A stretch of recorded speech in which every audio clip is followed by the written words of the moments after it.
Hello everyone, welcome to my YouTube channel world physics with P S Dubey. आज हम लेके आए हैं क्लास 11th की नेक्स्ट वीडियो। आइए हम देखते हैं इस वीडियो में फंडामेंटल फोर्सेस को एक्सप्लेन रूप में देखेंगे हमको, और हम ये भी जानेंगे कि हमारी जो है पृथ्वी, हमारा पूरा ब्रह्मांड कैसे रुका हुआ है। ठीक है, तो देखने के लिए वीडियो पूरा देखिए। फंडामेंटल फोर्सेस क्या होते हैं, मैंने दो बताया था, जो है एक बताया था ग्रेविटेशनल फोर्स और एक बताया था इलेक्ट्रोमैग्नेटिक, और दो और बताया था जो क्या थे, स्ट्रॉन्ग न्यूक्लियर फोर्स था और वीक न्यूक्लियर फोर्स। वो दोनों मैं बाद में एक्सप्लेन करूंगा। पहले मैं इसको देखता हूँ ग्रेविटेशनल फोर्स को। ठीक है, इस वीडियो में हम आपको ग्रेविटेशनल फोर्स और इलेक्ट्रोमैग्नेटिक फोर्स के बारे में बताएंगे। चलिए देखते हैं ग्रेविटेशनल फोर्स क्या है। ग्रेविटेशनल फोर्स आपने क्लास 9th में भी पढ़ा था, लेकिन मैं एक बार फिर से एक्सप्लेन करूंगा। ग्रेविटेशनल फोर्स वो फोर्स होता है जब हम किसी दो बॉडी के बीच में म्यूचुअल अट्रैक्शन फोर्स के बारे में बात करते हैं। ठीक है, देखिए, it is the force of mutual attraction between two bodies by virtue of their masses. किसके कारण? उनके मासेस के कारण। ठीक है, उसका फार्मूला हमको पता, F equals to capital G into M1 into M2 upon are square, जहां पे M1 M2 क्या होंगे, दोनों बॉडी के मासेस होंगे। आर स्क्वायर जो R होगा वो उन दोनों बॉडी के बीच की डिस्टेंस होगी। ये कैपिटल G क्या है, मैंने लिख दिया, कैपिटल G है यूनिवर्सल ग्रेविटेशन कांस्टेंट। ठीक, तो ये चीज तो हो गया ग्रेविटेशनल फोर्स। अब हमको जो एक्सप्लेन बात करना है, जो आपको 11th क्लास में मेनली देखना है, वो है properties of important properties of gravitational force. ठीक है, हम इसकी प्रॉपर्टीज को जानेंगे। तो आइए देखते हैं, एक एक करके प्रॉपर्टीज को देखेंगे, फिर उसके बाद एग्जांपल को। पहली प्रॉपर्टी क्या कर रहा है, it is universal attractive force. ठीक है, यूनिवर्सल अट्रैक्टिव फोर्स का मतलब क्या है कि हम इस पूरे ब्रह्मांड में जो अट्रैक्शन, फोर्स ऑफ अट्रैक्शन है, वो क्या है, वो कौन सा फोर्स है, बोलो। हाँ, फोर्स ऑफ ग्रेविटेशन। ठीक है, ग्रेविटेशनल फोर्स। दूसरा कह रहा है it is the directly proportional to the product of masses of two bodies. फार्मूले में अगर मैं देखूं तो कई रिलेशन तो मैं फार्मूले से निकाल सकता हूं। ठीक है, it is the directly proportional to M1 and M2 where M1 and M2 the product of the masses of the two bodies. So the second property is clear. अच्छा, third property, it obeys inverse square law. Inverse square law क्या होता है, आइए मैं फार्मूले में आपको explain कर रहा हूं। फार्मूले को अगर आप देखेंगे तो पाएंगे आर स्क्वायर बट्टे के नीचे है। ठीक है, तो अगर मैं ये देखूं, अगर हम देखें कि ये आर स्क्वायर क्या है, एफ के कैसा है, तो एफ के इनवर्सली प्रोपोर्शनल होगा, इसीलिए हम क्या कहते हैं कि it obeys the inverse square law. ये इनवर्स स्क्वायर लॉ को भी फॉलो करता है। चौथा है it is a long range force. Long range force क्या, इसका कोई रेंज फिक्स नहीं, ये पूरे ब्रह्मांड में लगता है। ठीक है, that is it is called long range force. चलिए ठीक है, नेक्स्ट है it is the weakest force known in the nature. Weakest force, दो चीजें हैं, एक लॉन्ग फोर्स है, लॉन्गेस्ट। लॉन्गेस्ट का मतलब क्या है, इसकी रेंज क्या है, बहुत ही क्या है, लॉन्ग रेंज है। ठीक है, लॉन्गेस्ट रेंज है इसकी। ठीक, अच्छा, वीकेस्ट फोर्स का मतलब क्या है, ये लॉन्गेस्ट जो है, इसका रेंज तो है, लेकिन इसका फोर्स कैसा है, वीक है, बहुत ही कमजोर है। लेकिन इतना कमजोर होने पर भी ये पूरे ब्रह्मांड को टिकाए हुए है, भूलना नहीं हमको।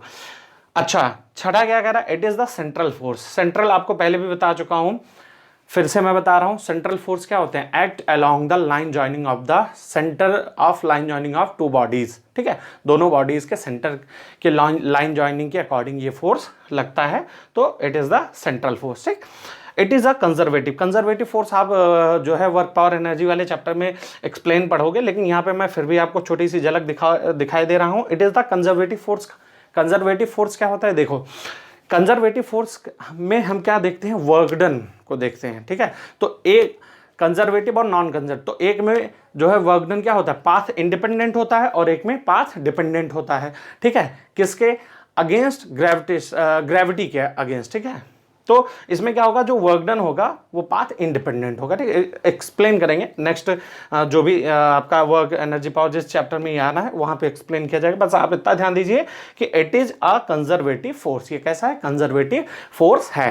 ठीक, मैं एग्जांपल की बात करूं, आपको पता है, आप बचपन से पढ़ते चले आ रहे हो, क्लास 5th से पढ़ते चले आ रहे हो कि जो है चंद्रमा जो है, ठीक, हमारे चंदा मामा जो हैं वो क्या करते हैं, धरती माता का चक्कर लगाते हैं, घूम घूम के उनकी रक्षा करते रहते हैं। ठीक है, ऐसा हमको बताया गया कि चंदा मामा क्या है, धरती माता के चारों ओर घूमते रहते हैं। ठीक है, तो मून अराउंड क्या है, मून क्या है, मोशन अराउंड अर्थ, अर्थ के चारों ओर घूमता रहता है। ठीक है, चंद्रमा। तो क्या है ये, क्यों घूमता रहता है? This is the force of gravitation. Gravitational force के कारण ये घूमता रहता है, ठीक है। आर्टिफिशियल सैटेलाइट्स जो हमारे जो है साइंटिस्ट लोग सैटेलाइट्स जो ऊपर भेजते हैं वो कैसे रुके? वो भी ग्रेविटेशनल फोर्स के कारण रुके रहते हैं, ठीक है। और अभी क्या है कि सन के अराउंड जो भी आपके जितने भी प्लैनेट्स घूमते हैं वो सब कैसे घूमते हैं? Only using by the gravitational force, ठीक है। पूरा ब्रह्मांड, तारे जो है, प्लैनेट्स, ये सारी क्यों हैं? ये सब ग्रेविटेशनल फोर्स के कारण रुके हुए हैं। तो हमने इसका यूज भी आपको बताया, एग्जांपल भी बताया। प्रॉपर्टीज को लिख लीजिए, फार्मूले को याद रखिएगा, इसको आप उतारिए, उसके बाद मैं आपको बताऊंगा इलेक्ट्रोमैग्नेटिक फोर्स, ठीक है। इसको पहले आप उतार लें, उसके बाद मैं एक्सप्लेन कर रहा हूं इलेक्ट्रोमैग्नेटिक फोर्स। जल्दी उतारिए फटाक से। तो चलिए देखते हैं इलेक्ट्रोमैग्नेटिक फोर्स, ठीक है। दो बताया था, एक था ग्रेविटेशनल फोर्स, एक था इलेक्ट्रोमैग्नेटिक फोर्स। इलेक्ट्रोमैग्नेटिक या इलेक्ट्रोस्टैटिक फोर्स, अभी हम इसको आपको एक्सप्लेन कर रहे हैं। चलिए देखते हैं हम इलेक्ट्रोमैग्नेटिक या इलेक्ट्रोस्टैटिक फोर्स क्या होता है। The force acting between two electric charges. अभी तक जो हम फोर्स की बात कर रहे थे वो दो बॉडीज के बीच में लग रहा था, लेकिन अब दो चार्जेस के बीच में लगेगा, ठीक है। The force acting between two electric charges at rest. लेकिन चार्जेस की क्या कंडीशन होनी है कि वो रेस्ट पे होंगे, चार्ज मूव नहीं कर रहे होंगे, ठीक। Charges at rest is called the electrostatic force. आप सोच रहे होंगे यहाँ इलेक्ट्रोमैग्नेटिक पड़ा है, यहाँ पे इलेक्ट्रोस्टैटिक पड़ा है, उसके लिए कंफ्यूज होने की कोई जरूरत नहीं।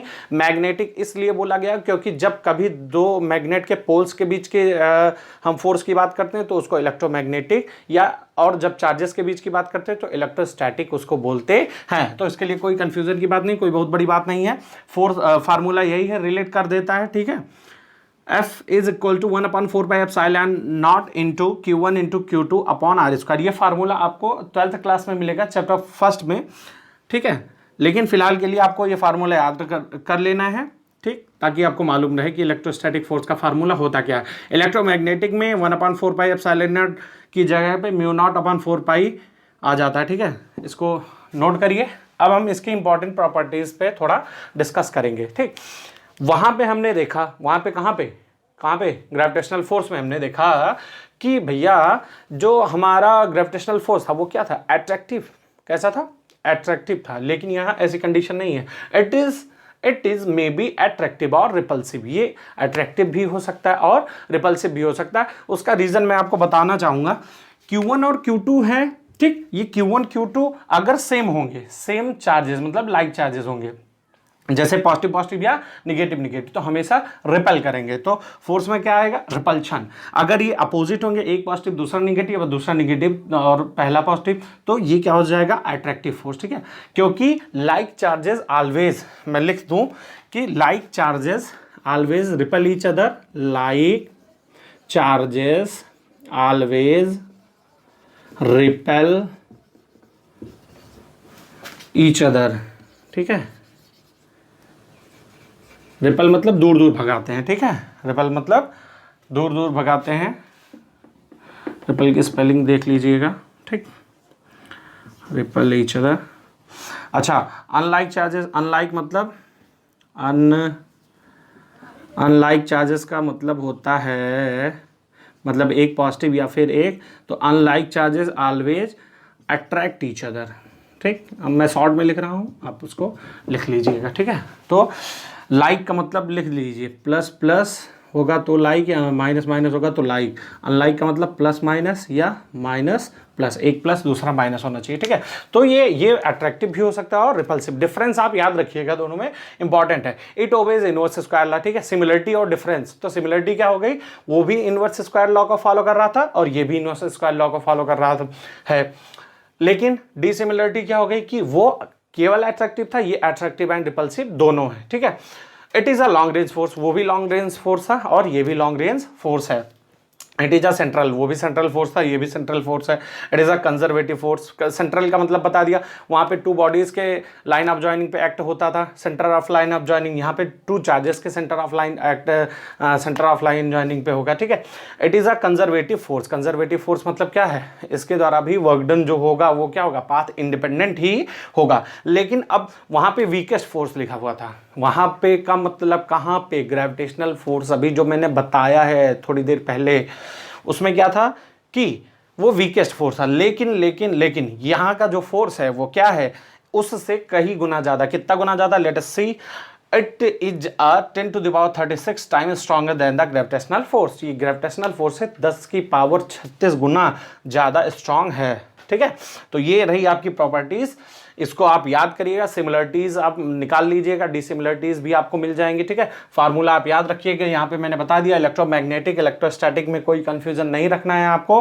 फार्मूला ये है, आपको इलेक्ट्रोस्टैटिक, इलेक्ट्रो का मतलब चार्जेस के बारे में बात करना है, स्टैटिक का मतलब रुका हुआ। तो एज चार्ज एट रेस्ट पे जब भी बात करते हैं तो इलेक्ट्रोस्टैटिक शब्द आता है। ठीक, इसको देखिए अच्छे से। उसके बाद मैं आपको नेक्स्ट वीडियो में मिलूंगा, आपको लॉज ऑफ कंजर्वेशन लॉज को बताऊंगा। ठीक है, उसके बाद मैं इसके दो जो फंडामेंटल फोर्सेस बचे हुए हैं उसको भी एक्सप्लेन करूंगा।